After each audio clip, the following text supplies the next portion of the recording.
बच्चों, आज हम आप लोग को कक्षा 4 पर्यावरण की बुक में से पाठ 5 खेत से बाजार तक के बारे में बताएंगे। उस चैप्टर को पढ़ाएंगे। ठीक है, तैयार हो आप लोग जानने के लिए? जी मैम। ये बताओ, खेत जानते हो क्या होता है? जी मैम। क्या होता है खेत? सब्जियां उगाई जाती हैं, फसलें उगाई जाती हैं। हाँ, खेत देखे हो? जी मैम। जरूर देखे होगे आप लोग, क्योंकि आसपास खेत ही तो है। जी मैम। यहाँ सब लोग खेती ही तो करते हैं ज़्यादातर लोग। जी मैम। तो ये बताओ कि खेत में कौन कौन सी फसलें उगाई जाती हैं?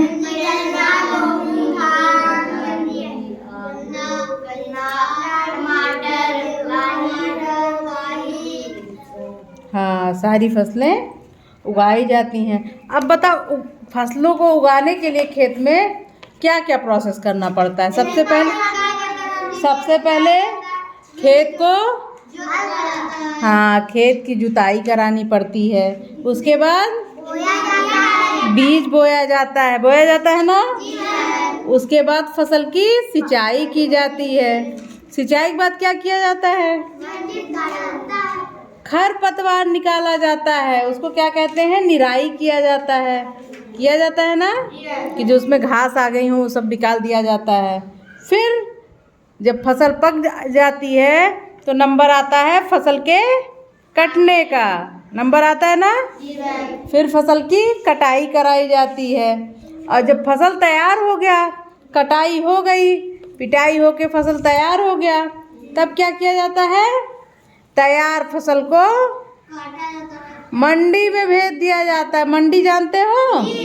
मंडी क्या होती है? बाजार, फसलों का बाजार। वहाँ भेज दिया जाता है। जो खाने के योग्य होती, मतलब जो हमारे खाने के लिए जितनी ज़रूरत है एक परिवार को, उतना रख लेते हैं लोग। उसके बाद से बेच देते हैं ना, क्योंकि वो हम लोग का एक व्यवसाय टाइप का है। नहीं है? बेचेंगे, फिर भी उगाएंगे, फिर खाने के लिए रखेंगे, फिर बेचेंगे, तो उससे हम लोग को कुछ कमाई हो जाती है। उस कमाई से हम लोग अपना जीवन यापन करते हैं। किसान लोग उसी से तो अपना जीवन यापन करते हैं। तो ठीक है, तो आप लोग जान गए ना क्या क्या प्रोसेस होता है? खेत की जुताई, बीज बोना, फसल की सिंचाई, खरपतवार निकालना, फसल काटना, फिर तैयार फसल को मंडी तक भेजना। ठीक है, जैसे देखिए इस चैप्टर में दिया है प्याज की बुआई करने के लिए। प्याज की बुआई करने के लिए दिया है। तो प्याज की बुआई करने के लिए क्या करना पड़ता है? पहले छोटी छोटी प्याज लाई जाती है, बीज वाली प्याज ना लाई जाती है। खेत में पहुंचाया गया और मिट्टी को एकदम समतल भुरभुरी मिला दिया जाता है। ठीक, ऊंची नीची जो जगह है उसको बराबर कर लिया जाता है, किया जाता है ना। गोबर की खाद एवं थोड़ी मात्रा में कीटनाशक दवाई भी मिला दी जाती है ताकि कीड़े ना लगे। फिर क्यारी बनाई जाती है। क्यारी बनाई जाती है प्याज बोने के लिए। जैसे आलू बोने के लिए क्यारी बनाई जाती है, वैसे प्याज बोने के लिए क्यारी बनाई जाती है। उस क्यारी में एक एक करके प्याज को बीच में डाला जाता है और समान दूरी पे डालते हैं। थोड़ी थोड़ी दूर पे डालते हैं ना, एक पास थोड़ी ना डाल देते हैं, थोड़ी थोड़ी दूरी पे डालते हैं। बाद में थोड़ी थोड़ी हल्की सी सिंचाई कर दी जाती है ताकि मिट्टी में नमी आ जाए और पौधे अच्छी तरह जम पाए। किया जाता है ना। अब क्या बात आती है? अब तो बीज लग गया। क्या हो गया? खेत की जुताई हो गई, क्यारी बना के बीज लग गया। अब अगला प्रोसेस क्या आया? खोदने का प्रोसेस नहीं आता है बेटा। फसल की सिंचाई भी हो गई, थोड़ा थोड़ा पानी डाल दिया। इसके बाद आता है खरपतवार निकालने का। क्या आया? जैसे हम लोग देखते हैं कि लगभग 20 दिन 25 दिन हो गया है फसल लगाए, तो उसमें छोटी छोटी घासें आ जाती हैं, छोटे छोटे पौधे निकल आते हैं ना। उसको निकालना पड़ता है। उसी को कहते हैं निराई करना, खरपतवार निकालना। ठीक है, इन्हें निकालना बहुत ज़रूरी होता है, क्योंकि मिट्टी में जितनी उर्वरा शक्ति है उसको वो खरपतवार भी खींचने लगती है ना, उस खाद को, उसको मिट्टी से वो खरपतवार जो घासें निकलती हैं वो मिट्टी की उर्वरा शक्ति लेने लगती हैं, वो भी पोषित होती हैं उससे। तो जो मिट्टी में आप खाद डाले हो या कीटनाशक डाले हो वो उनके लिए भी तो यूज होता है। उनको निकाल देने पे जितने मतलब आपके कीटनाशक हैं, खाद्य पदार्थ या ये क्या कहते हैं खाद डाले हो आप लोग, गोबर की खाद या वैसे ही कोई भी खाद, तो वो आपके फसल को ही लगेगा, पौधों को ही लगेगा, ठीक है, तब पौधे अच्छी तरह से तैयार हो पाएंगे।